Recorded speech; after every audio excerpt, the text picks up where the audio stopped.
Hay casas que huelen a silencio, no al silencio tranquilo de una tarde de domingo, ni al silencio cómodo de quien descansa después de un día largo.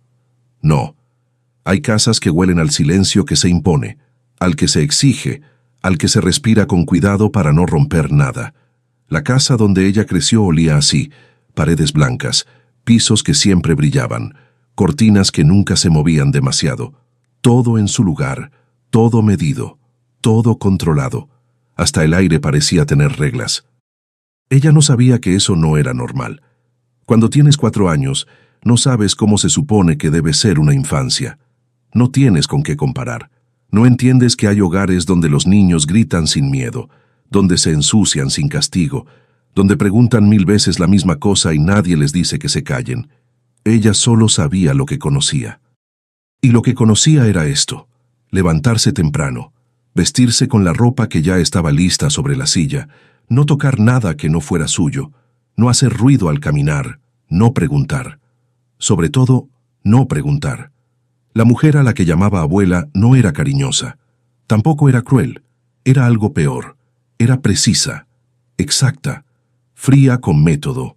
No gritaba, no pegaba, no había golpes ni palabras hirientes que dejaran marcas visibles, pero había algo en su mirada que pesaba más que cualquier mano levantada. Algo que decía sin hablar: no te pases de la raya, y la niña aprendió a no pasarse. Aprendió que su espacio era limitado, que su voz era una molestia, que su existencia debía ser pequeña, ordenada, invisible. Cuando tenía hambre, no pedía comida, esperaba a que le sirvieran. Cuando algo le dolía, no lloraba, se mordía el labio hasta que pasara.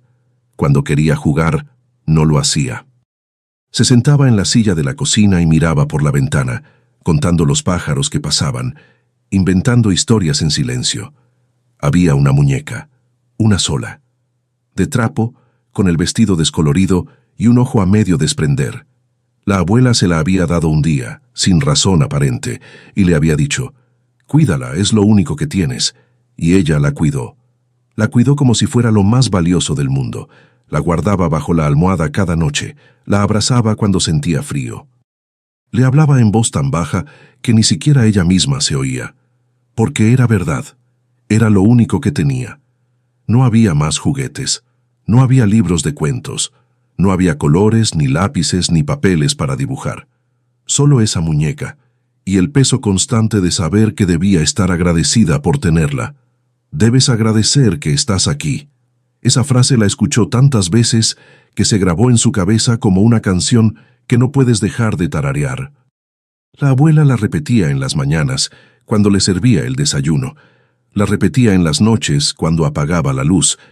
La repetía sin contexto, sin razón, como si fuera una verdad fundamental que la niña debía memorizar. Y ella lo hacía. Agradecía, aunque no entendía por qué. Agradecía por el plato de sopa aguada que comía en silencio. Agradecía por la cama estrecha que no crujía cuando se movía. Agradecía por el techo, por las paredes blancas, por el piso que brillaba. Agradecía por existir en un lugar donde no la querían, pero tampoco la echaban. Había días en que la abuela salía, se ponía su abrigo oscuro, tomaba su bolso de cuero gastado y decía: «No toques nada, vuelvo pronto», y se iba. Y la niña se quedaba sola, sentada en la misma silla, mirando la misma ventana, contando las mismas horas. Al principio, cuando era muy pequeña, lloraba. Pero aprendió rápido que llorar no traía a nadie de vuelta. Así que dejó de hacerlo. Se quedaba quieta, con las manos sobre las rodillas, esperando el sonido de la llave en la cerradura. A veces la abuela volvía con pan, a veces con nada.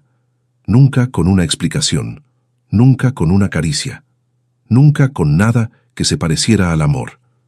Había una vecina que pasaba a veces por la puerta, una mujer mayor de rostro amable que siempre intentaba hablarle cuando la veía en el patio. «¿Cómo estás, pequeña? ¿Estás bien?» Y la niña asentía, porque eso era lo que debía hacer. Porque la abuela le había dicho 1000 veces que no debía hablar con extraños, que no debía contar nada, que lo que pasaba dentro de esa casa no le importaba a nadie más. Pero la vecina insistía. Un día le regaló un caramelo. Otro día le preguntó si iba a la escuela, y la niña solo miraba al suelo, apretando la muñeca contra su pecho, deseando que la mujer se fuera antes de que la abuela saliera y la viera hablando. Porque había reglas, y romper las reglas tenía consecuencias. No consecuencias visibles, no gritos ni castigos físicos, pero había algo peor. Había miradas más frías, silencios más largos, días enteros sin que la abuela le dirigiera una sola palabra, como si la niña no existiera, y eso dolía más que cualquier otra cosa. Así que aprendió. Aprendió a no molestar, aprendió a no pedir, aprendió a no ser. Había noches en las que se despertaba y no sabía por qué. La casa estaba en silencio, pero era un silencio que pesaba. Se quedaba acostada, mirando el techo, sintiendo algo que no tenía nombre, algo que se parecía al miedo, pero también a la tristeza, pero también a nada. Solo vacío. Un vacío que la rodeaba y que ella ya no sabía si era parte de la casa o parte de sí misma. Y entonces abrazaba la muñeca, y cerraba los ojos, y esperaba que amaneciera. Porque el amanecer era lo único seguro. El amanecer traía luz, traía rutina. Traía la certeza de que otro día había empezado y que si no hacía ruido, si no preguntaba, si no ocupaba demasiado espacio, ese día pasaría como todos los demás, sin sobresaltos, sin cambios, sin nada que rompiera el silencio. Hasta que un día todo cambió. Fue una mañana como cualquier otra. La abuela preparó el desayuno en silencio. Le sirvió un vaso de leche tibia y un pedazo de pan. La niña comió despacio, como siempre, sin levantar la mirada. Pero cuando terminó la abuela no recogió los platos. Se quedó de pie mirándola, y luego dijo algo que la niña no esperaba. «Hoy vamos a salir». La niña levantó la cabeza. Salir. Esa palabra casi no existía en su vocabulario. No salían, no iban a ningún lado. La casa era el mundo entero. «¿A dónde?», preguntó con la voz pequeña, casi un susurro. La abuela no respondió, solo le dijo: «Ve a vestirte y trae tu muñeca». Y la niña obedeció, porque siempre obedecía. Se puso el vestido que la abuela le había dejado. Se peinó como le habían enseñado, y tomó su muñeca, apretándola contra su pecho, sintiendo que algo no estaba bien, pero no preguntó, porque no debía preguntar. Salieron juntas, caminando por la calle en silencio. La niña miraba todo con ojos grandes, curiosos. Había olvidado cómo se sentía el sol en la cara, cómo sonaban las voces de otras personas, cómo olía el aire fuera de esas paredes blancas. Caminaron durante lo que parecieron horas, aunque probablemente fueron solo minutos, hasta que llegaron a una casa diferente, con flores en la entrada y una puerta de madera oscura. La abuela tocó el timbre, y esperaron. Y cuando la puerta se abrió, la niña vio dos rostros desconocidos, un hombre, una mujer, ambos con expresiones amables, pero también con algo de incomodidad. La abuela habló con ellos en voz baja, palabras que la niña no entendió. Palabras que sonaban serias, importantes. Y luego la abuela se agachó, poniéndose a la altura de la niña, y le dijo: «Vas a quedarte aquí un rato, pórtate bien». Y la niña asintió, porque eso era lo que hacía: asentir, obedecer, esperar. Entró a la casa, se sentó en una silla que le indicaron, apretó su muñeca contra su pecho y miró hacia la puerta, esperando que la abuela volviera. Pero pasaron minutos, y luego horas, y la puerta no se abrió, y la abuela no regresó. Y algo dentro de ella, algo pequeño y profundo, comenzó a romperse sin hacer ruido, porque hay abandonos que no necesitan explicación para doler. Hay momentos en la vida que el cuerpo recuerda mejor que la mente, momentos que no necesitas entender para sentir, que no necesitas palabras para grabar en lo más profundo de ti, momentos que se quedan ahí, como una cicatriz invisible, palpitando cada vez que algo los roza. Para ella, ese momento fue una silla. Una silla de madera junto a una ventana, en una casa que no conocía. Se sentó ahí porque le dijeron que lo hiciera, porque siempre hacía lo que le decían, porque a los 4 años no sabes cómo desobedecer, no sabes cómo decir: No me dejes aquí. No sabes cómo suplicar, solo sabes esperar. Y ella esperó, con la muñeca apretada contra su pecho, con los pies colgando de la silla, sin tocar el suelo, con los ojos fijos en la puerta, por donde la abuela había salido después de hablar con esas personas. La mujer de la casa le había ofrecido agua. Ella negó con la cabeza. El hombre le había preguntado si tenía hambre. Ella volvió a negar. No porque no tuviera sed, no porque no tuviera hambre, sino porque aceptar algo de extraños parecía peligroso, parecía romper una regla, y romper reglas tenía consecuencias. Así que se quedó quieta, tan quieta que casi parecía que no respiraba. El tiempo pasó despacio, tan despacio que cada minuto se sentía como una hora, cada hora como un día entero. Escuchaba voces en otra habitación, voces bajas, serias, que hablaban de cosas que no alcanzaba a entender. A veces escuchaba su nombre, a veces escuchaba palabras como papeles, acuerdos y lo mejor, pero nada de eso tenía sentido para ella. Solo sabía que la abuela había dicho que volvería, y ella creía en esas palabras. Porque cuando tienes 4 años, crees en las palabras de los adultos. Crees que si alguien dice «vuelvo pronto», es verdad. Crees que si alguien te deja en un lugar, es porque tiene una razón buena, una razón que aunque no entiendas ahora, entenderás después. Así que esperó, mirando la puerta, contando las veces que alguien pasaba por el pasillo, contando los sonidos, el tic-tac de un reloj, el murmullo de las voces, el ruido de una silla que se arrastraba en la cocina. Todo menos el sonido que quería escuchar, el sonido de la llave, el sonido de la puerta abriéndose, el sonido de la abuela diciendo, «Vamos, ya es hora de irnos». Pero ese sonido no llegó. En algún momento, la luz comenzó a cambiar. El sol que entraba por la ventana se movió. Se volvió más suave, más dorado, y luego, lentamente, comenzó a desaparecer. Y con él, algo en el pecho de la niña comenzó a apretarse, un nudo, pequeño al principio, pero que crecía, que se hacía más y más grande con cada minuto que pasaba. La mujer volvió a acercarse, esta vez con una expresión diferente, más suave, más triste. Se arrodilló frente a la niña, poniéndose a su altura, y le habló con voz calmada. «¿Tienes hambre ahora, pequeña?» La niña la miró, y por primera vez sintió que debía decir algo, que debía preguntar algo, pero las palabras no salieron.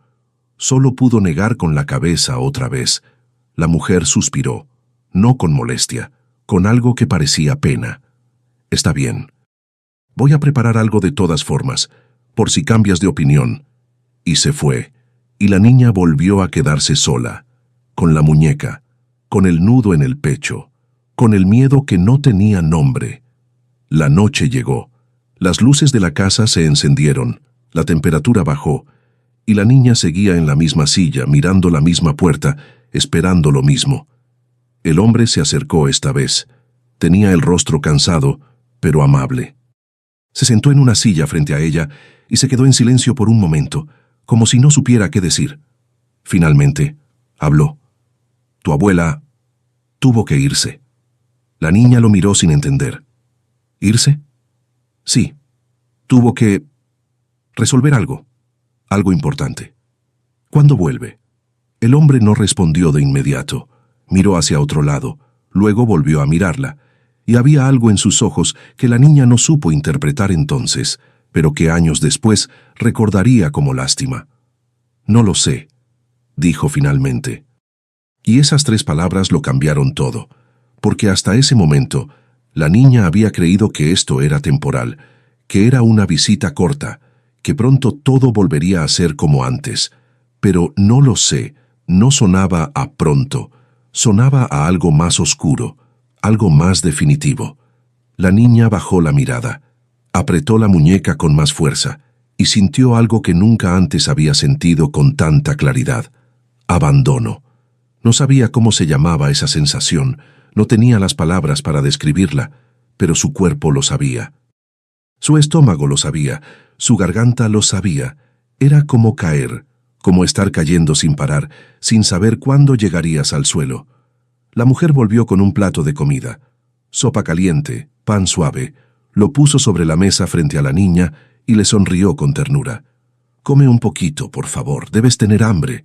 Y esta vez la niña obedeció. No porque tuviera hambre, sino porque no sabía qué más hacer. Comió despacio, mecánicamente, sin saborear nada. Y cuando terminó, la mujer le preguntó: «¿Quieres dormir? Puedes descansar en la habitación de al lado. Está lista para ti». Dormir. La niña no quería dormir, porque dormir significaba aceptar que la abuela no volvería esa noche, y ella no estaba lista para aceptar eso. Pero tampoco sabía cómo decirlo, así que asintió, y siguió a la mujer por el pasillo. La habitación era pequeña, pero cálida. Había una cama con sábanas limpias, una lámpara en la mesita de noche. Cortinas que se movían suavemente con el viento que entraba por la ventana entreabierta. Era una habitación bonita, mucho más bonita que la que tenía en la casa de la abuela, pero no se sentía bien, se sentía extraña, ajena, como si no tuviera derecho a estar ahí. La mujer le ayudó a quitarse los zapatos, le acomodó las sábanas, y antes de salir, se inclinó y le dio un beso en la frente. Un beso. La niña no recordaba la última vez que alguien le había dado un beso. Y eso la asustó más que cualquier otra cosa, porque los besos eran para niños queridos, para niños que tenían familias, para niños que pertenecían a algún lugar, y ella no pertenecía ahí. La mujer apagó la luz y cerró la puerta, dejándola entreabierta, y la niña se quedó sola en la oscuridad, con la muñeca abrazada, con el corazón latiendo demasiado rápido, con los ojos abiertos, fijos en el techo que no conocía, y entonces, por primera vez en mucho tiempo, lloró. Lloró sin hacer ruido, porque hasta en el llanto tenía miedo de molestar. Lloró hasta que las lágrimas dejaron de salir. Lloró hasta que el cansancio fue más fuerte que el miedo, y cuando finalmente se quedó dormida, soñó con la casa blanca, con las paredes frías, con el silencio que conocía, y con la abuela que nunca volvió a buscarla. A la mañana siguiente, despertó con el sol en la cara. Por un momento, no supo dónde estaba. Miró alrededor, confundida. Las paredes no eran blancas. La cama no era la misma. La ventana estaba en otro lugar. Y entonces lo recordó todo. Y el nudo en el pecho volvió, más apretado que antes. Se levantó despacio. Salió de la habitación con pasos pequeños, inseguros, y encontró a la mujer en la cocina preparando el desayuno. La mujer la vio y sonrió. «Buenos días, pequeña. ¿Dormiste bien?» La niña no respondió. Solo se quedó de pie en el umbral de la puerta, abrazando su muñeca, mirando a esa mujer que no conocía. Y en ese momento, algo en su interior comenzó a entender. No con palabras, no con pensamientos claros, sino con una certeza profunda, dolorosa, que se instaló en su pecho como una piedra pesada. La abuela no iba a volver. No hoy. No mañana. Tal vez nunca. Y ella estaba sola. Completamente sola. En un lugar desconocido. Con gente desconocida. Sin saber por qué. Sin saber cómo había pasado. Sin saber qué había hecho mal para merecer esto. La mujer se acercó y le tendió la mano. «Ven. Vamos a desayunar juntas». Y la niña, porque no sabía qué más hacer, tomó esa mano. Una mano cálida. Una mano suave. Una mano que no se parecía en nada a la mano fría y precisa de la abuela. Y mientras caminaban hacia la mesa, la niña miró por la ventana. Miró la calle. Miró el camino por donde había venido el día anterior. Y en algún lugar muy pequeño de su corazón, todavía esperaba ver a la abuela caminando de regreso. Pero la calle estaba vacía, y la puerta nunca se abrió. Y así, sin palabras, sin explicaciones, sin despedidas, su infancia se partió en dos, antes y después, y nada volvió a ser lo mismo. Hay una culpa que no tiene nombre, una culpa que no viene de haber hecho algo malo, sino de haber recibido algo bueno. Una culpa que se instala en el pecho cuando duermes en una cama cómoda y recuerdas que antes dormías en una que crujía. Cuando comes hasta saciarte y recuerdas que antes contabas cada bocado. Cuando alguien te sonríe sin razón y recuerdas que antes las sonrisas no existían.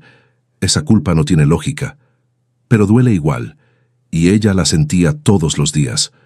Los primeros meses en esa casa fueron extraños, no malos. Eso era lo más confuso. No eran malos, eran amables, demasiado amables, y eso la asustaba más que cualquier grito. La mujer le preparaba el desayuno cada mañana. Huevos revueltos, pan tostado, jugo de naranja recién exprimido. Y siempre le preguntaba, ¿quieres más? Y la niña siempre decía que no, aunque tuviera hambre, aunque el plato estuviera vacío, porque pedir más significaba ocupar espacio, y ocupar espacio era peligroso. El hombre le había arreglado un cuarto para ella, un cuarto de verdad, con una cama grande, sábanas de colores suaves, una lámpara en forma de estrella que iluminaba las paredes cuando oscurecía. Le habían comprado ropa nueva, vestidos que no eran grises ni beige, vestidos con flores, con mariposas, con colores que ella ni siquiera sabía que existían, y ella los usaba, pero se sentía mal haciéndolo. Se sentía mal porque no entendía por qué la trataban así. ¿Qué había hecho para merecer esto? Y si no había hecho nada, entonces significaba que en cualquier momento se darían cuenta del error. Se darían cuenta de que ella no era lo suficientemente buena y la devolverían. Así que intentaba ser invisible, intentaba no molestar. Intentaba ser tan pequeña, tan silenciosa, tan perfecta, que no hubiera razón para que se cansaran de ella. Pedía perdón por todo, por derramar agua, por tropezar con una silla, por respirar demasiado fuerte. Perdón, decía. Perdón, repetía. Perdón. Y la mujer siempre la miraba con esa expresión que la niña no sabía interpretar. Una mezcla de ternura y tristeza, como si quisiera abrazarla, pero no se atreviera. No tienes que pedir perdón, cariño. No hiciste nada malo. Pero la niña no le creía, porque si no había hecho nada malo, ¿por qué la abuela la había dejado? Esa pregunta vivía en su cabeza, no con palabras claras, sino como una sombra constante, como un peso que no podía quitarse. Había noches en las que no podía dormir. Se quedaba acostada mirando el techo, sintiendo que la cama era demasiado suave, demasiado cómoda, como si no tuviera derecho a estar ahí. Y entonces bajaba de la cama. Se acostaba en el suelo, con la muñeca abrazada. Y ahí, en el suelo duro y frío, finalmente podía cerrar los ojos, porque eso se parecía más a lo que conocía. Eso se sentía más justo. Un día, la mujer entró al cuarto y la encontró durmiendo en el piso. No dijo nada, solo se arrodilló junto a ella, la levantó con cuidado y la volvió a acostar en la cama. Y cuando la niña abrió los ojos medio dormida, la mujer le acarició el cabello y susurró, «Estás a salvo aquí. No tienes que dormir en el suelo». Pero la niña no entendía qué significaba estar a salvo, porque para ella la seguridad no era comodidad. La seguridad era saber qué esperar, y en esa casa no sabía qué esperar. No sabía cuándo terminaría la amabilidad, no sabía cuándo vendría el castigo, no sabía cuándo todo esto se revelaría como un error. Así que vivía en alerta constante, con los hombros tensos, con el estómago apretado, con el corazón siempre un poco acelerado. Comenzó a esconder comida, no mucha, solo un pedazo de pan. Una galleta, una manzana. Las guardaba debajo de la almohada, en el cajón de la mesita de noche, envueltas en servilletas, ocultas donde nadie pudiera verlas. No porque tuviera hambre, sino porque necesitaba saber que había algo suyo, algo que nadie podría quitarle. La mujer lo descubrió una tarde mientras cambiaba las sábanas. Encontró el pan, las galletas, los pedazos de fruta ya un poco marchitos. No se enojó. Solo se sentó en la cama con esos restos de comida en las manos y lloró en silencio. La niña la vio desde la puerta y sintió pánico. «Perdón», dijo, corriendo hacia ella. «Perdón, no lo vuelvo a hacer. Perdón». Pero la mujer la abrazó fuerte, como si quisiera protegerla de algo que ya había pasado. «No te disculpes», dijo con la voz quebrada. «No es tu culpa. Nada de esto es tu culpa». Pero la niña no entendía eso. Para ella, todo era su culpa.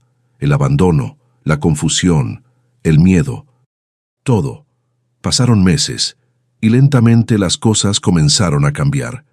No porque la niña dejara de tener miedo, sino porque el miedo comenzó a mezclarse con algo más, con rutina, con costumbre, con pequeños momentos que, aunque no se sintieran completamente seguros, al menos se sentían predecibles.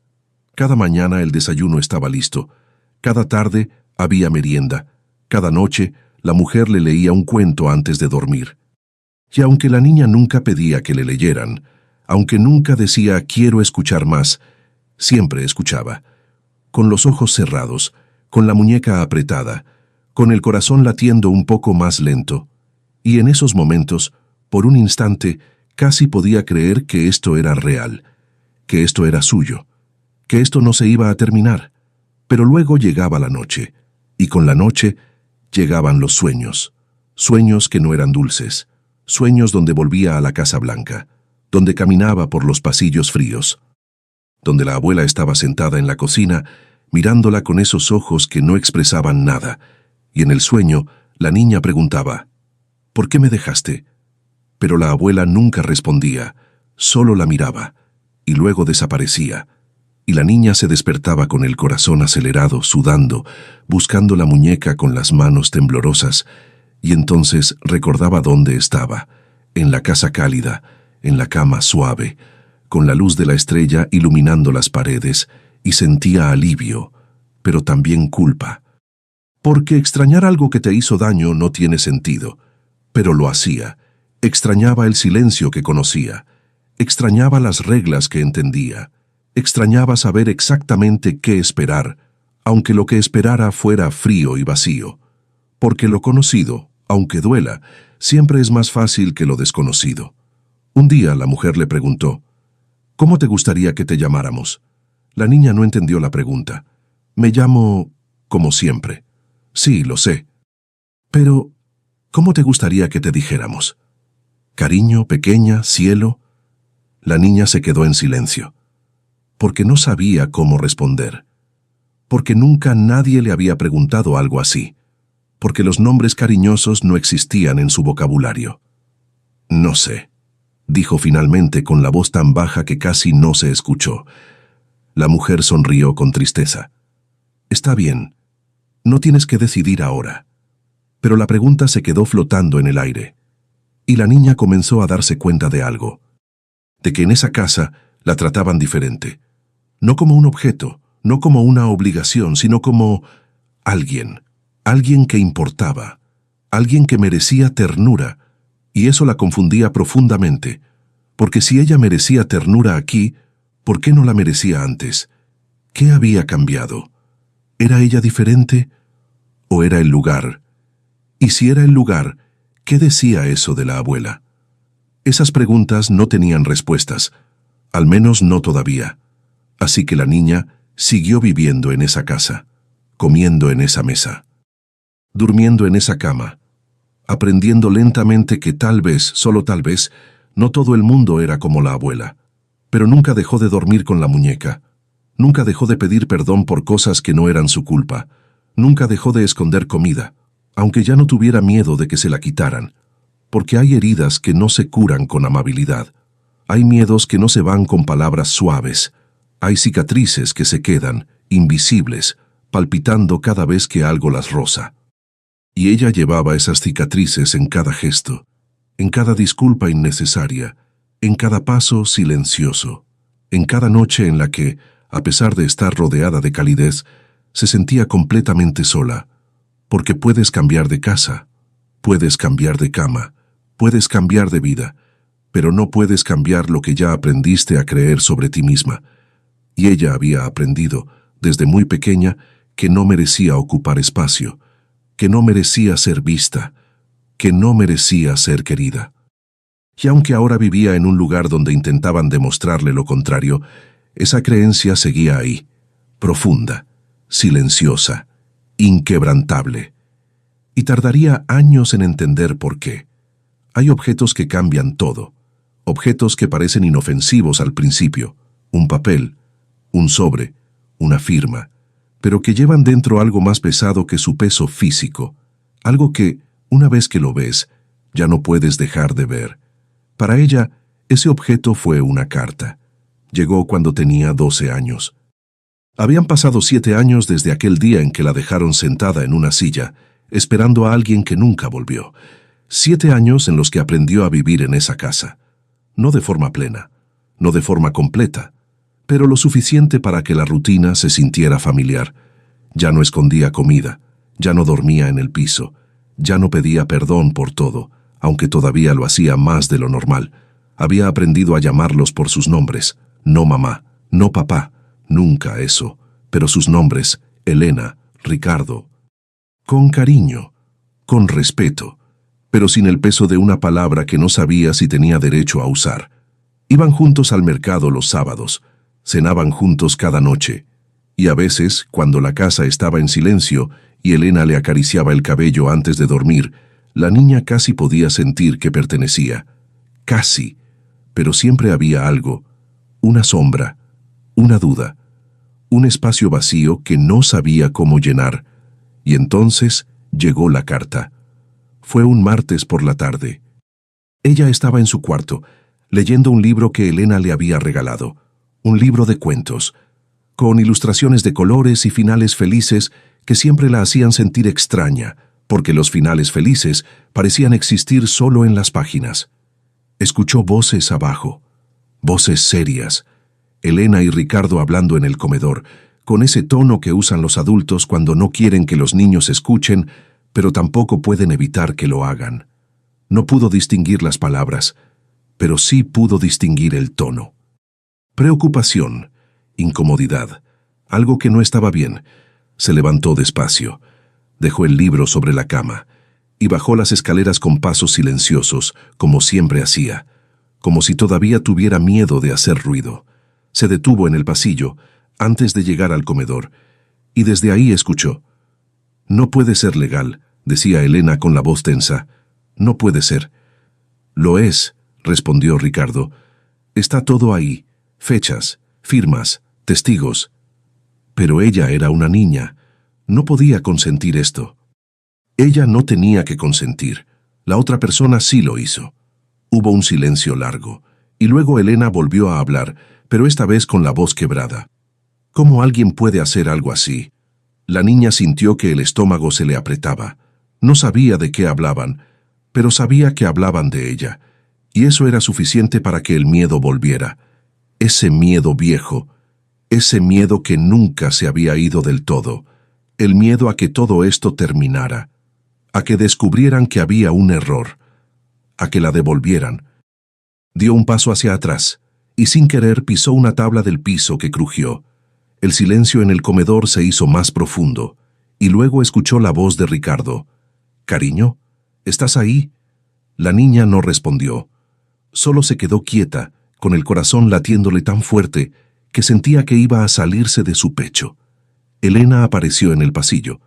Tenía los ojos rojos, como si hubiera estado llorando. «¿Cuánto escuchaste?», preguntó con suavidad. «Nada», mintió la niña. Elena suspiró. Y luego se agachó poniéndose a su altura, como hacía siempre que quería hablar de algo importante. «Ven, necesitamos hablar contigo». Y esas palabras fueron como un golpe, porque «necesitamos hablar» nunca era algo bueno. La llevaron al comedor. Sobre la mesa había un sobre en manila, gastado, con sellos oficiales, con letras impresas que parecían importantes. La niña se sentó en la silla que le indicaron y miró ese sobre como si fuera algo vivo, algo peligroso. Ricardo lo tomó con cuidado. Lo abrió y sacó varios papeles, papeles con encabezados formales, con párrafos largos, con palabras complicadas. «Esto llegó hoy», dijo con voz calmada pero seria. «Es un documento, uno que tiene que ver contigo». La niña no dijo nada, solo esperó, con las manos apretadas sobre las rodillas, con la respiración contenida. «Cuando llegaste a vivir con nosotros», continuó Ricardo, «no sabíamos toda la historia. Nos dijeron que tu abuela no podía cuidarte, que era mejor que estuvieras con nosotros». Y eso fue verdad. Pero hizo una pausa, como si las palabras le pesaran. Pero no nos dijeron todo. Elena tomó su mano, la de la niña, con ternura, con cuidado. Este documento, dijo Elena, habla de un acuerdo que se hizo antes de que vinieras con nosotros. ¿Qué tipo de acuerdo?, preguntó la niña con la voz tan baja que apenas se escuchó. Elena y Ricardo se miraron, como si ninguno de los dos quisiera ser el que dijera la verdad. Finalmente, fue Ricardo quien habló.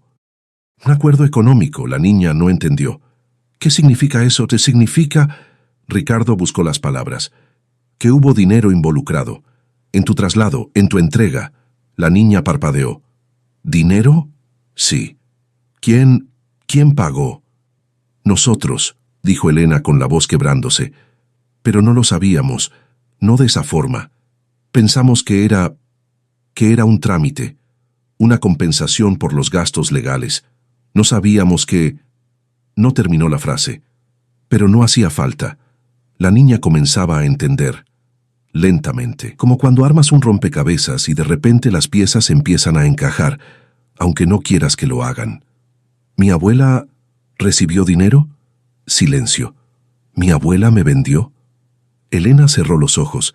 Las lágrimas corrieron por sus mejillas. Y Ricardo, con la voz más suave que la niña le había escuchado jamás, dijo, «No podemos confirmarlo con certeza, pero sí, eso es lo que parece». La habitación comenzó a dar vueltas, no literalmente, pero así se sintió, como si el suelo se moviera, como si el aire se volviera más pesado, como si todo lo que había creído, todo lo que había pensado, todo lo que había sentido durante 7 años, de repente se reconfigurara en algo completamente diferente. Había pensado que la abuela la dejó porque no la quería. Había pensado que no fue suficiente. Había pensado que hizo algo mal. Pero esto era peor, porque no la dejó por falta de amor. La dejó por dinero, como si fuera un objeto, como si tuviera un precio, como si su existencia pudiera reducirse a una cifra en un papel. «¿Cuánto?», preguntó sin poder evitarlo. «¿Qué?», dijo Elena. «¿Cuánto dinero?». Ricardo negó con la cabeza. «Eso no importa». «Sí importa», insistió la niña con la voz temblando. «Quiero saber cuánto valía. Cariño, no. Quiero saber». La voz salió más fuerte de lo que pretendía y por primera vez en años gritó. Elena la abrazó, o intentó hacerlo, pero la niña se apartó, no con violencia, solo con distancia. Con necesidad de espacio, de aire, de algo que no fuera esa mesa, ese sobre, esos papeles que decían cosas que no quería saber, pero que ya no podía dejar de saber. Necesito estar sola», dijo. Y sin esperar respuesta, salió del comedor.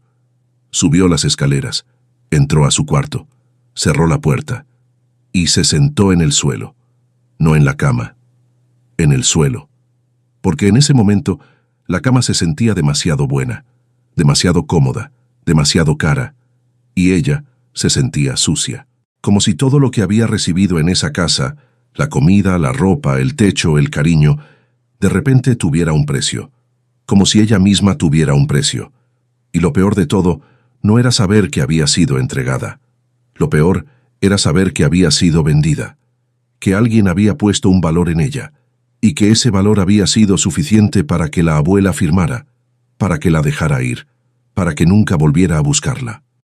Se quedó ahí en el suelo, con la espalda contra la puerta, abrazándose las rodillas, y por primera vez en mucho tiempo no lloró, no porque no quisiera, sino porque el dolor era demasiado grande para las lágrimas. Era un dolor que no cabía en el cuerpo, que no tenía forma, que solo se quedaba ahí, pesado, constante, aplastante. Y mientras la luz del día comenzaba a desvanecerse por la ventana, la niña se dio cuenta de algo, de que nunca había sido abandonada. Había sido entregada, con firma, con fecha, con precio. Y esa verdad era mucho más oscura que cualquier cosa que hubiera imaginado. Hay verdades que llegan de golpe, y hay verdades que llegan despacio, en pedazos, como si el universo supiera que no podría soportarlas todas a la vez. Para ella, La verdad llegó así, en fragmentos, cada uno más pesado que el anterior. Pasaron días antes de que volviera a bajar al comedor. Días en los que se quedó en su cuarto, saliendo solo para ir al baño, rechazando la comida que Elena dejaba frente a su puerta con palabras suaves que no quería escuchar. «Cariño, tienes que comer algo. Por favor, déjanos entrar». No estás sola en esto, pero ella sí se sentía sola, más sola que nunca, porque ahora sabía algo que no podía desconocer, y ese saber lo cambiaba todo. Cambiaba la forma en que miraba su cuarto, cambiaba la forma en que miraba la ropa en su armario. Cambiaba la forma en que miraba a Elena y Ricardo, no porque ellos fueran malos, sino porque ahora sabía que habían pagado por ella, y eso convertía todo lo que le habían dado en algo distinto, algo que tenía precio, algo que no era amor, o al menos eso era lo que sentía. Finalmente una tarde bajó, no porque quisiera, sino porque el silencio de su cuarto se había vuelto tan pesado que ya no podía respirar ahí dentro. Elena estaba en la cocina preparando la cena. Cuando la vio, dejó lo que estaba haciendo y se acercó despacio, con cuidado, como si temiera que la niña se quebrara. «¿Cómo estás?», preguntó. La niña no respondió. Solo se sentó en la mesa, con las manos sobre el regazo, con la mirada fija en la madera gastada de la superficie. Elena se sentó frente a ella, y por un momento ninguna de las dos dijo nada, hasta que la niña preguntó: «¿Por qué lo hicieron?». Elena parpadeó. «¿Por qué hicimos qué?». «Pagar por mí». Elena tomó aire, profundo, como preparándose para algo difícil. «No fue así», dijo, «al menos no de la forma en que lo estás pensando». «Entonces, ¿cómo fue?».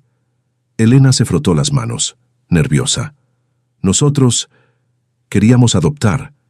Habíamos intentado tener hijos durante años, pero no pudimos. Y cuando supimos de ti, cuando nos dijeron que había una niña que necesitaba un hogar, dijimos que sí, sin dudarlo. ¿Y el dinero?». Nos dijeron que era para cubrir gastos legales, trámites, documentos.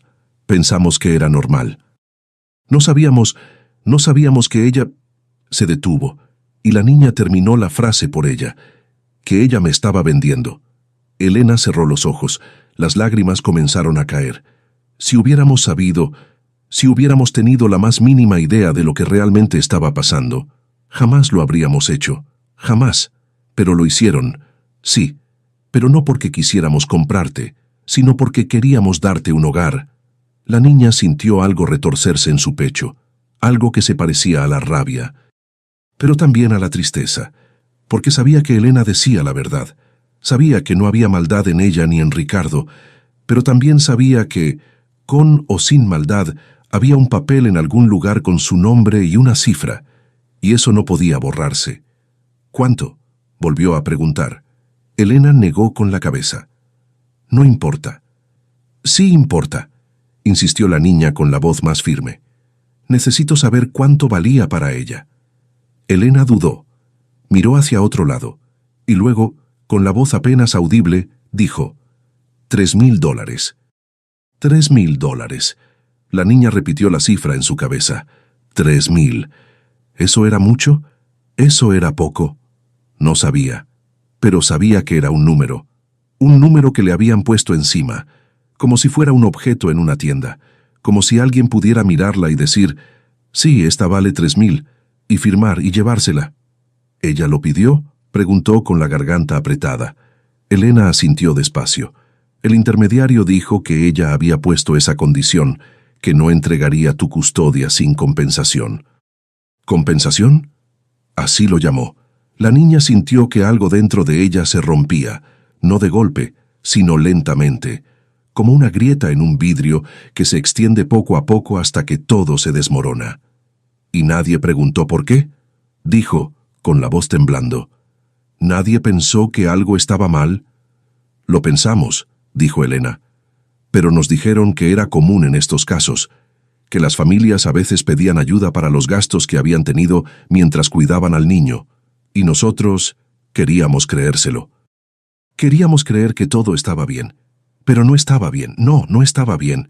Silencio, un silencio largo, doloroso, y entonces la niña preguntó algo que llevaba días guardándose. ¿Me habrían adoptado de todas formas, si no hubiera habido dinero de por medio? Elena la miró directo a los ojos. Sí, 1000 veces sí. Desde el primer momento en que te vimos, supimos que queríamos que te quedaras. El dinero no importaba, tú importabas. Pero la niña no pudo creerle, no completamente. Porque las palabras bonitas son fáciles de decir después, pero los hechos ya estaban escritos, y los hechos decían que había habido un intercambio, dinero por niña. Y eso no podía deshacerse con palabras. Esa noche volvió a quedarse despierta, pero esta vez no en el suelo, sino en la cama, mirando el techo, con la mente dando vueltas, y comenzó a recordar cosas que no había pensado en años, cosas que había enterrado porque eran demasiado incómodas. Recordó cómo la abuela siempre le decía que debía estar agradecida. Recordó cómo nunca hubo cariño, solo órdenes. Recordó cómo la controlaba, cada cosa, cada momento. Recordó cómo, en el fondo, siempre se sintió como una carga, y ahora entendía por qué. Porque lo era. No era nieta, no era familia, era una inversión. Algo que la abuela mantuvo mientras fue conveniente, y que entregó cuando ya no lo fue, con precio incluido. Las piezas comenzaron a encajar, la frialdad, las reglas, el silencio. Todo tenía sentido ahora. No había sido crueldad sin razón, había sido cálculo. La abuela nunca la quiso, ni siquiera la toleró por amor. La mantuvo porque sabía que eventualmente podría sacar algo de ella, y lo hizo. $3000. La niña sintió náuseas. Se levantó de la cama, fue al baño, se mojó la cara con agua fría y se miró en el espejo. ¿Quién era ella? ¿Era Amalia? ¿O era solo una niña sin nombre que había sido intercambiada como mercancía? No lo sabía, y eso era lo más aterrador. Los días siguientes fueron extraños. Elena y Ricardo intentaban actuar con normalidad, pero había una tensión constante, como si todos estuvieran caminando sobre vidrios rotos. La niña comenzó a hacer preguntas, no muchas, pero las suficientes. ¿Ella preguntó por mí después? No. ¿Intentó contactarme alguna vez? No. ¿Saben dónde está ahora? No lo sabemos, y no la hemos buscado. Cada no era como una confirmación de que no había habido error, de que no había habido arrepentimiento, de que la abuela la entregó y siguió adelante, sin mirar atrás, sin preguntar, sin importarle. Y eso dolía más que cualquier golpe, porque puedes perdonar un error, puedes perdonar un momento de debilidad, pero ¿cómo perdonas la indiferencia? ¿Cómo perdonas que alguien te venda y luego te olvide? Una tarde, mientras estaba sola en el jardín, encontró una piedra pequeña, lisa, gris, nada especial. La tomó entre sus manos y pensó, esto es lo que soy. Algo que alguien encontró, evaluó, puso un precio y dejó ir. Y por primera vez desde que había leído esa carta, lloró. No con sollozos, no con gritos, sino con lágrimas silenciosas que corrían por sus mejillas sin parar. Lloró por la niña que fue, lloró por la verdad que ahora conocía, lloró porque sabía que aunque viviera en esta casa durante 1000 años, esa sombra nunca la dejaría. La sombra de haber sido vendida, de haber tenido precio, de no haber sido suficiente para que alguien la quisiera sin cobrar. Y cuando las lágrimas finalmente se secaron, se quedó sentada ahí, en el pasto, con la piedra en la mano, y supo algo con certeza, que esta verdad la acompañaría para siempre, que no había forma de borrarla, que no había palabras bonitas que la cubrieran. Solo podía decidir qué hacer con ella, y esa decisión todavía no la tenía clara, pero sabía que vendría, tarde o temprano. Vendría. Hay verdades que crees conocer, hasta que las lees con tus propios ojos, y entonces descubres que saber y ver no son lo mismo, porque ver lo convierte en real, en innegable, en algo que ya no puede vivir solo en tu cabeza, sino que existe en tinta, en papel, en palabras que alguien escribió y firmó. Y eso lo cambia todo. Pasaron 2 años más antes de que ella pidiera ver la carta completa. 2 años en los que vivió con la verdad a medias, sabiendo que había sido vendida, pero sin conocer los detalles. Sin saber exactamente qué palabras se usaron, qué razones se dieron, qué excusas se escribieron para justificar lo injustificable. Durante esos 2 años siguió viviendo en la casa de Elena y Ricardo, siguió yendo a la escuela, siguió durmiendo en su cama, siguió comiendo en esa mesa. Pero algo había cambiado. Ya no pedía perdón por todo, ya no intentaba ser invisible, pero tampoco se permitía ser completamente feliz, porque la felicidad se sentía como traición. Como si estar bien aquí significara aceptar lo que había pasado. Como si sonreír borrara la verdad. Y la verdad no podía borrarse. Así que vivía en un punto medio, ni miserable ni plena, ni ausente ni presente del todo, solo existiendo, esperando algo que no sabía qué era, hasta que cumplió 14 años, y ese día, mientras soplaba las velas de un pastel que Elena había horneado con tanto cariño, se dio cuenta de algo, de que ya no era una niña pequeña, de que ya no podía seguir esperando que alguien más le dijera qué pensar o qué sentir, de que necesitaba ver, necesitaba saber, necesitaba leer con sus propios ojos lo que había en esos papeles. Así que esa noche, después de que todos se fueran a dormir, bajó las escaleras en silencio. Fue al estudio de Ricardo, abrió el cajón del escritorio donde sabía que guardaban los documentos importantes, y ahí, en una carpeta manila con su nombre escrito en la portada, estaba la carta, el documento. La verdad completa. Tomó la carpeta con manos temblorosas, la llevó a su cuarto, cerró la puerta, se sentó en el piso, con la espalda contra la cama, y respiró hondo. 1 vez, 2 veces, 3. Y entonces abrió la carpeta. El primer papel era un formulario legal, con encabezados formales, con sellos oficiales, con lenguaje frío y técnico, acuerdo de transferencia de custodia. Sus ojos recorrieron las líneas, fechas, nombres, cláusulas, y entonces lo vio, en el párrafo 3.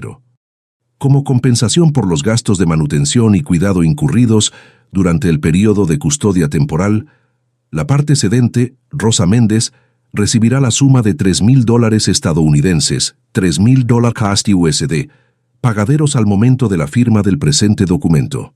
Rosa Méndez. Ese era su nombre, el nombre de la abuela.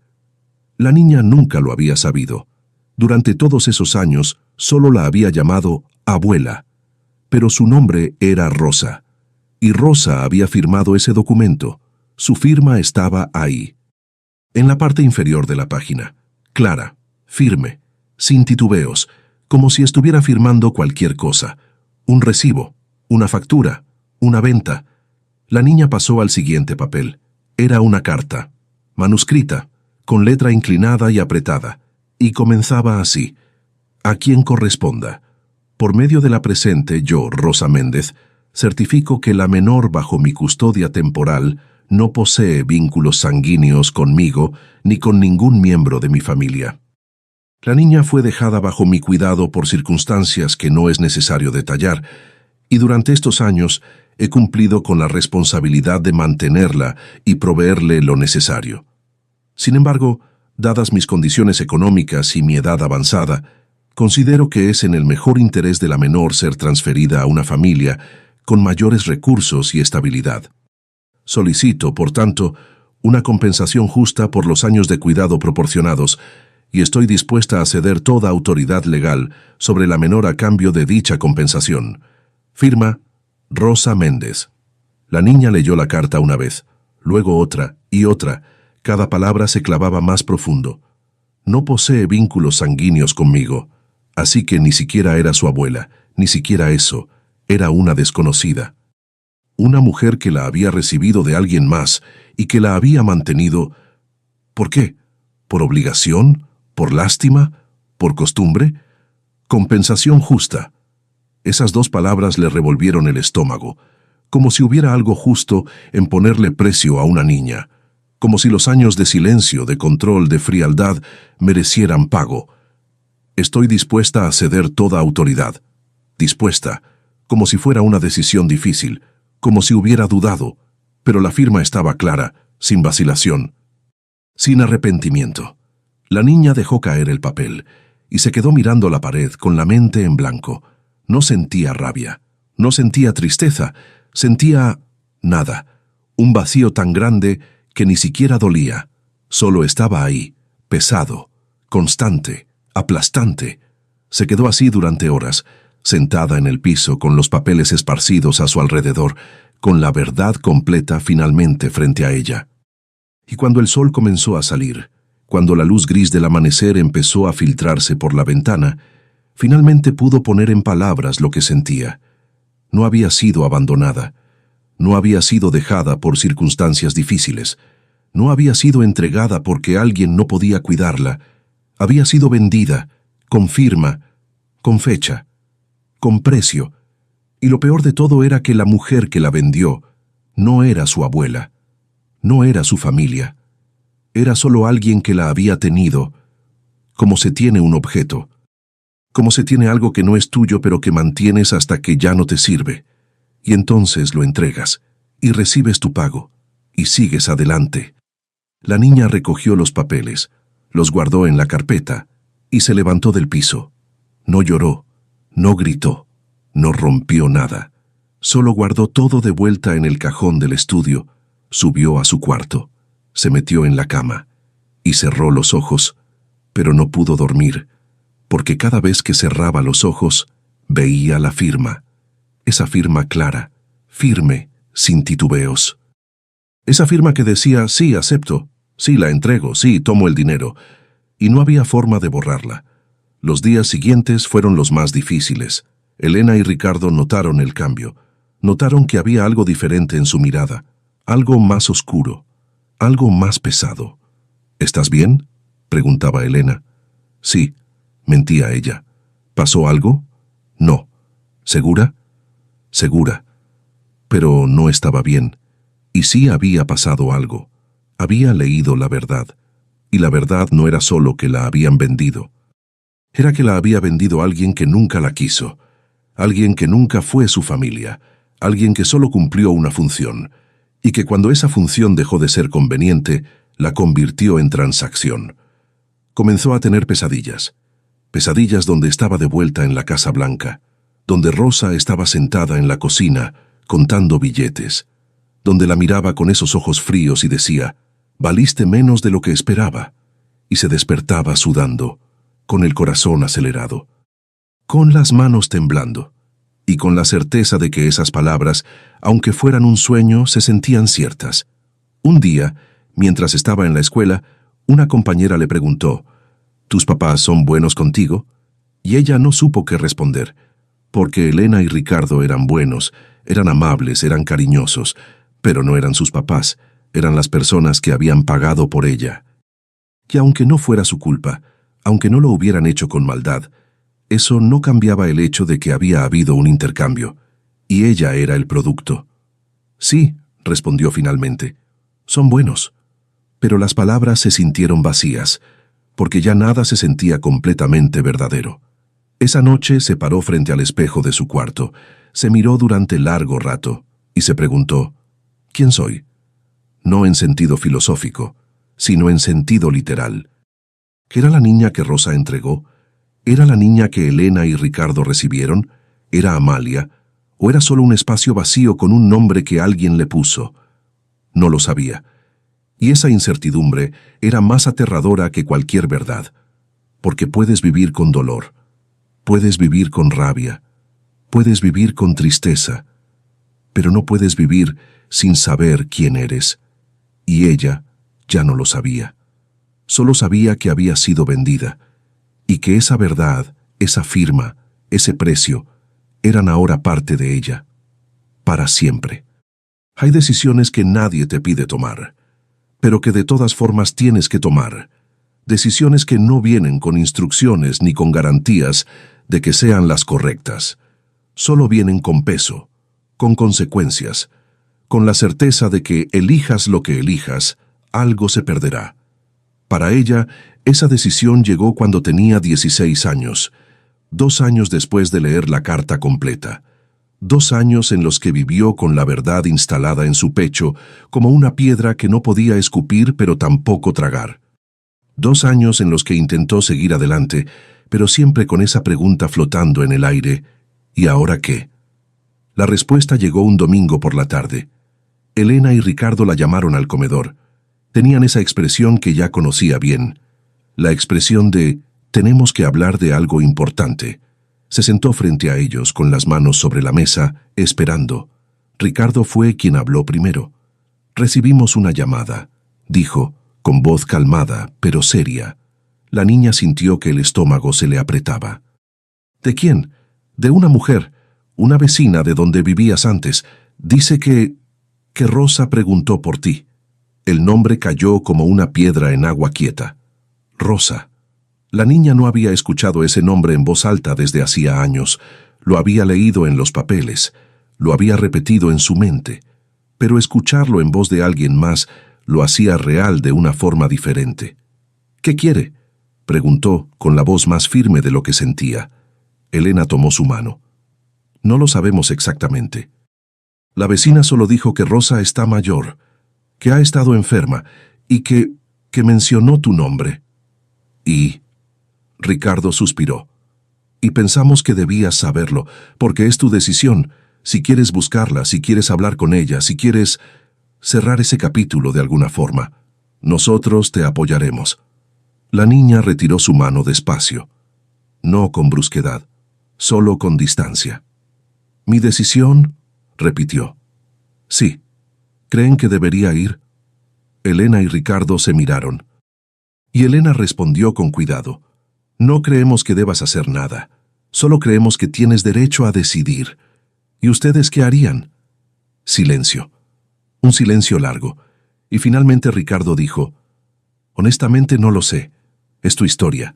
Y solo tú sabes qué necesitas». La niña asintió, y luego se levantó de la silla.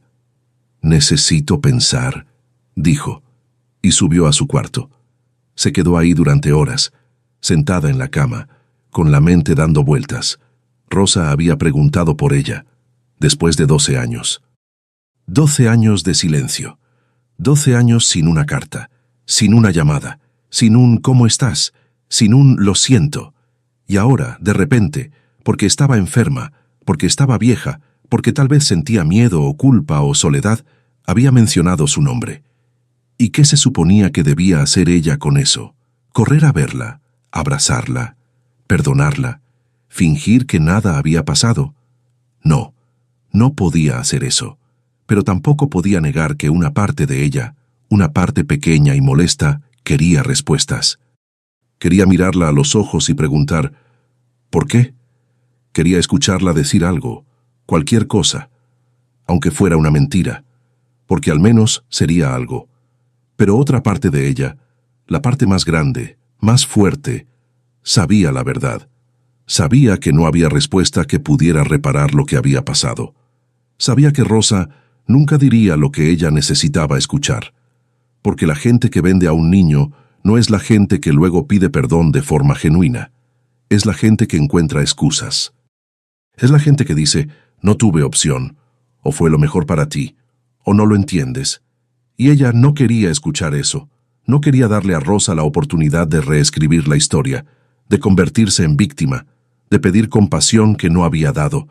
Así que se quedó sentada en su cama, con la decisión tomándose forma lentamente en su pecho. No iría, no buscaría a Rosa, no cerraría ese capítulo de la forma que otros esperaban. Lo cerraría a su manera, y su manera era dejarlo cerrado. Sin despedidas, sin confrontaciones, sin perdones que no sentía. Los días siguientes fueron extraños, porque aunque había tomado la decisión, todos a su alrededor parecían esperar que cambiara de opinión. La vecina volvió a llamar. «Rosa pregunta si puede verte». «No. Dice que quiere explicarte». «No necesito explicaciones». «Pero ella está... no me importa cómo esté». Esas palabras salieron más duras de lo que pretendía, pero eran ciertas. No le importaba. O tal vez sí le importaba, pero no de la forma en que se suponía que debía importarle. No sentía lástima, no sentía tristeza, solo sentía vacío, un vacío donde debería haber algo, donde tal vez, en otra vida, en otra historia, habría habido amor o al menos apego, pero en esta vida, en esta historia, no había nada, solo una transacción que había terminado hace años, y ella no le debía nada a Rosa, ni tiempo, ni palabras, ni perdón. Elena intentó hablar con ella una noche. Cariño, sé que es difícil, pero a veces el cierre ayuda. A veces necesitamos ver a la persona para poder seguir adelante. La niña la miró. ¿Tú crees que necesito verla para seguir adelante? Elena dudó. No lo sé. Solo sé que guardar todo esto dentro puede hacer daño. Ya me hizo daño, dijo la niña con voz calmada. Hace años. Y no necesito que me lo haga otra vez. No estoy diciendo que la perdones, solo que tal vez hablar con ella te dé respuestas. No quiero sus respuestas. Porque ya sé cuál será. Dirá que no tuvo opción. Dirá que lo hizo por mi bien. Dirá cualquier cosa menos la verdad. ¿Y cuál es la verdad? Que me vendió. Y que nunca le importé. Elena abrió la boca para decir algo, pero no encontró palabras, porque no había nada que decir, porque esa era la verdad, y la verdad no necesita defensa. Pasaron semanas, y las llamadas siguieron llegando. La vecina insistía. Otros conocidos de Rosa también empezaron a contactar a Elena y Ricardo. Todos con el mismo mensaje. Está vieja. Está enferma. Está arrepentida. Deberías darle una oportunidad. Como si el arrepentimiento tardío compensara años de frialdad. Como si la enfermedad borrara la transacción. Como si ella le debiera algo por haber sido vendida. Y la niña se dio cuenta de algo, de que la gente siempre espera que los heridos perdonen, siempre espera que los dañados sean los más grandes. Siempre espera que quienes sufrieron el abandono sean los primeros en tender la mano. Pero nadie le exige nada a quien abandonó. Nadie le dice a Rosa, deberías haberla buscado antes. Nadie le dice, deberías haber preguntado por ella cuando todavía importaba. No. Toda la presión caía sobre ella, sobre la niña que había sido vendida, sobre la que había crecido con culpa, sobre la que había aprendido a pedir perdón por existir, y eso no era justo. Así que una tarde, después de otra llamada, después de otra sugerencia bien intencionada, la niña reunió a Elena y Ricardo en el comedor, y les dijo, con voz clara y firme, no voy a buscarla, no voy a verla, no voy a hablar con ella, y necesito que respeten eso. Elena asintió despacio. Está bien. ¿Está bien? ¿De verdad? Sí, dijo Ricardo. Es tu decisión, y la respetamos. Aunque piensen que estoy equivocada. Elena tomó su mano. No pensamos que estés equivocada. Pensamos que estás protegiendo tu paz, y eso no está mal. Y por primera vez en mucho tiempo, la niña sintió algo parecido al alivio. No era felicidad, no era plenitud, pero era algo. Era la certeza de que había tomado una decisión por sí misma, no por obligación, no por culpa, sino porque sabía lo que necesitaba. Y lo que necesitaba no era perdón, no era cierre con palabras bonitas, no era una escena de reencuentro con lágrimas y abrazos. Lo que necesitaba era distancia, espacio. Libertad de no cargar con el peso de las expectativas ajenas. Libertad de decir no sin justificarse. Libertad de seguir adelante sin mirar atrás. Aunque doliera. Aunque significara perder algo. Aunque significara aceptar que nunca tendría las respuestas que una parte de ella todavía anhelaba. Porque a veces, elegir tu paz significa renunciar al cierre perfecto. Y ella estaba dispuesta a hacer eso. Porque Rosa había elegido hace años, había elegido el dinero sobre ella. Había elegido la comodidad sobre la responsabilidad, había elegido el silencio sobre el amor, y ahora ella también elegía no volver, elegía no buscar, elegía no perdonar solo porque alguien más pensaba que debía hacerlo. Y aunque esa elección tenía un costo, aunque significaba vivir con preguntas sin respuesta, era su elección. Y eso la hacía libre. Por primera vez en su vida. Libre. Hay momentos en la vida que no son grandes, que no vienen con música de fondo ni con testigos, que no se celebran ni se publican, pero que lo cambian todo, porque son los momentos en los que decides quién eres, no quién fuiste, no quién te dijeron que eras, sino quién eliges ser. Para ella, ese momento llegó en una mañana cualquiera. Tenía 19 años. Había pasado más de la mitad de su vida en la casa de Elena y Ricardo, y aunque todavía había días difíciles, aunque todavía había noches en las que las preguntas volvían, algo había cambiado. Había dejado de esperar que el pasado tuviera sentido, había dejado de buscar razones donde no las había dejado de cargar con la culpa de algo que nunca fue su responsabilidad. Y esa mañana, mientras tomaba café en la cocina, Elena le preguntó, ¿ya pensaste qué vas a hacer después de graduarte? La niña, que ya no era tan niña, tomó un sorbo de café y respondió, quiero estudiar trabajo social. Elena levantó la mirada, sorprendida. ¿Trabajo social? Sí. Quiero ayudar a niños que pasaron por cosas parecidas a las mías. Elena sonrió, pero había lágrimas en sus ojos. Eso es hermoso. No sé si seré buena. Serás increíble, porque sabes lo que se siente. Y esas palabras tan simples se quedaron flotando en el aire, porque era verdad.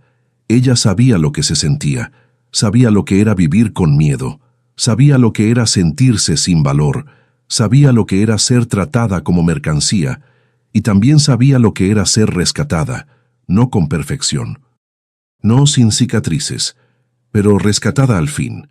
Esa tarde, después de clases, fue a la biblioteca. Buscó un libro en blanco, uno con páginas en blanco, con tapa dura, con ese olor a papel nuevo que siempre le había gustado. Lo compró con el dinero que había ahorrado de su trabajo de medio tiempo, y esa noche, en su cuarto, se sentó en el escritorio, abrió el libro y escribió en la primera página, «Mi nombre es Amalia». Se detuvo, miró esas palabras y por primera vez no sintió duda. No sintió que ese nombre fuera ajeno, no sintió que fuera algo que alguien más le había puesto. Era su nombre, suyo, y lo que venía después también sería suyo. Siguió escribiendo, «Mi nombre es Amalia, y esta es mi historia, no la historia que me contaron, no la historia que otros escribieron por mí, sino la mía, la que empiezo a escribir ahora». Dejó la pluma sobre la mesa y cerró el libro. No lo llenaría en un día, tal vez no lo llenaría nunca por completo.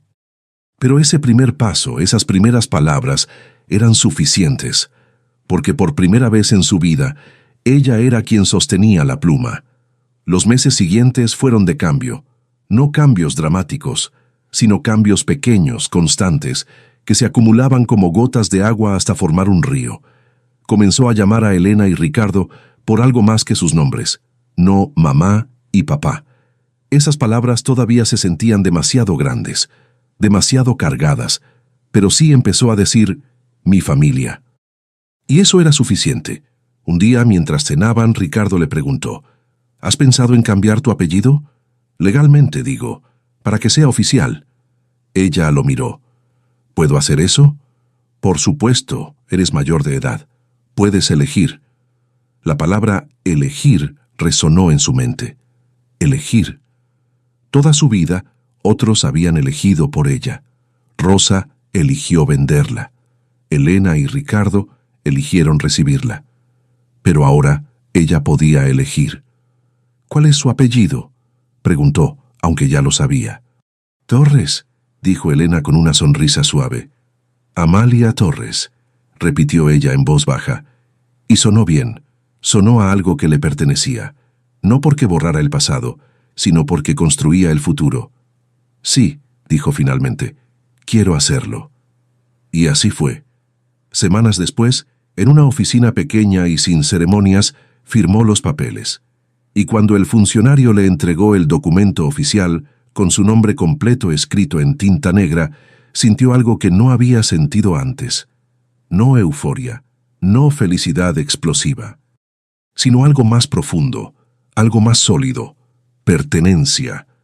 No pertenencia a un lugar, sino pertenencia a sí misma, porque ahora su nombre No era algo que le habían dado, era algo que había elegido, y eso lo cambiaba todo. Esa noche, en su cuarto, sacó la carpeta manila que guardaba en el fondo de su armario, la carpeta con los documentos, con la carta de Rosa, con la firma, con el precio. La abrió por última vez y leyó las palabras que había leído tantas veces que ya las sabía de memoria. Compensación justa. No posee vínculos sanguíneos conmigo. Estoy dispuesta a ceder toda autoridad. Las leyó sin llorar, sin rabia, sin dolor agudo, solo con una tristeza suave, distante, como cuando recuerdas algo que pasó hace mucho tiempo y que ya no te pertenece del todo. Y entonces hizo algo que nunca había hecho. Tomó una hoja en blanco y escribió, no para Rosa, sino para ella misma. Escribió, durante años creí que no valía nada, porque alguien me puso precio. Pero ahora entiendo algo. El precio no era mío, era de quien lo puso. Yo no valía $3,000. Yo no valía nada que pudiera medirse en dinero, porque las personas no tienen precio, y lo que me pasó no me define, me pasó. Pero no soy eso. Soy lo que elegí hacer después. Soy la niña que sobrevivió. Soy la adolescente que se negó a perdonar solo porque se lo pidieron. Soy la joven que decidió que su historia no terminaría con abandono. Soy Amalia Torres.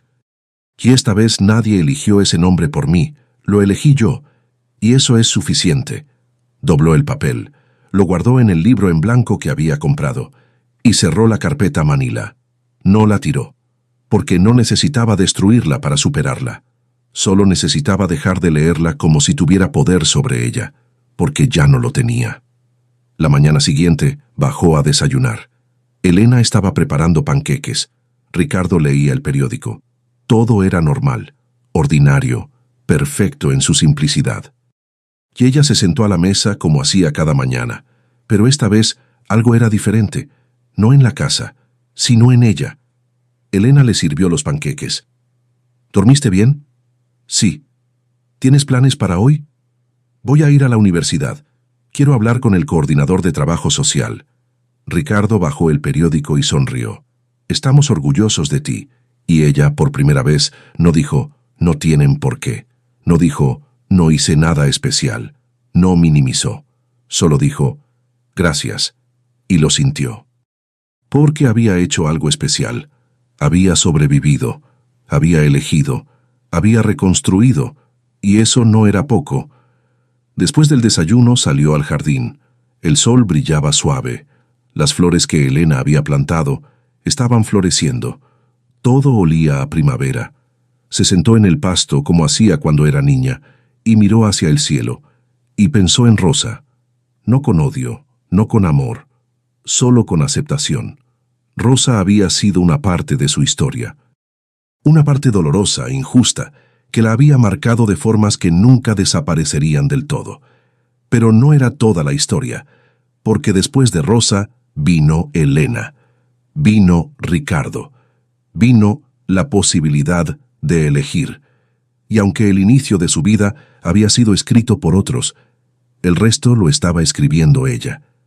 Con cada decisión, con cada paso, con cada vez que elegía quedarse en lugar de huir, con cada vez que elegía sanar en lugar de repetir el dolor. Y eso era lo que importaba. No dónde había empezado, sino hacia dónde iba. Se levantó del pasto, y antes de entrar a la casa, miró hacia atrás una última vez, no hacia el pasado, sino hacia el jardín, hacia las flores, hacia la vida que crecía en lugares donde antes solo había tierra, y sonrió, porque entendió algo, que la familia no es quien te da un nombre al nacer, ni quien firma un papel, ni quien comparte tu sangre. La familia es quien te elige sin condiciones, quien te ve rota y no te abandona. Quien no pone precio a tu existencia, quien te da espacio para sanar a tu ritmo, y ella había encontrado eso, no en Rosa, no en el origen, sino en Elena y Ricardo, en las personas que la recibieron sin saber si ella algún día podría amarlos de vuelta, en las personas que esperaron, que cuidaron, que nunca exigieron gratitud, que solo dieron, y aunque el camino había sido largo, aunque las cicatrices seguían ahí, Aunque había preguntas que nunca tendrían respuesta, ella estaba en paz. Porque al final, no importaba cuánto había costado, importaba quién había pagado. Y en esta familia, nadie había pagado por ella. La habían elegido, y esa diferencia lo cambiaba todo. Hay historias que no terminan con finales perfectos, que no cierran todas las heridas, que no responden todas las preguntas, pero que terminan con algo más valioso, con la certeza de que, a pesar de todo, elegiste seguir adelante, de que te nombraste a ti misma, de que encontraste familia en lugares inesperados, y de que tu valor nunca, nunca estuvo en un papel firmado, sino en la fuerza con la que decidiste reescribir tu historia. Y eso no tiene precio. Si esta historia tocó algo en tu corazón, si te hizo pensar en las heridas que cargamos y en las familias que elegimos, déjanos tus palabras en los comentarios. A veces, compartir nuestras historias es la forma en que sanamos las de otros. Gracias por quedarte hasta el final. Aquí honramos las historias que no son fáciles de contar, pero que necesitan ser escuchadas, porque hay verdades que duelen, pero que también liberan, y hay finales que no son perfectos, pero que son justos. Nos vemos en la próxima historia.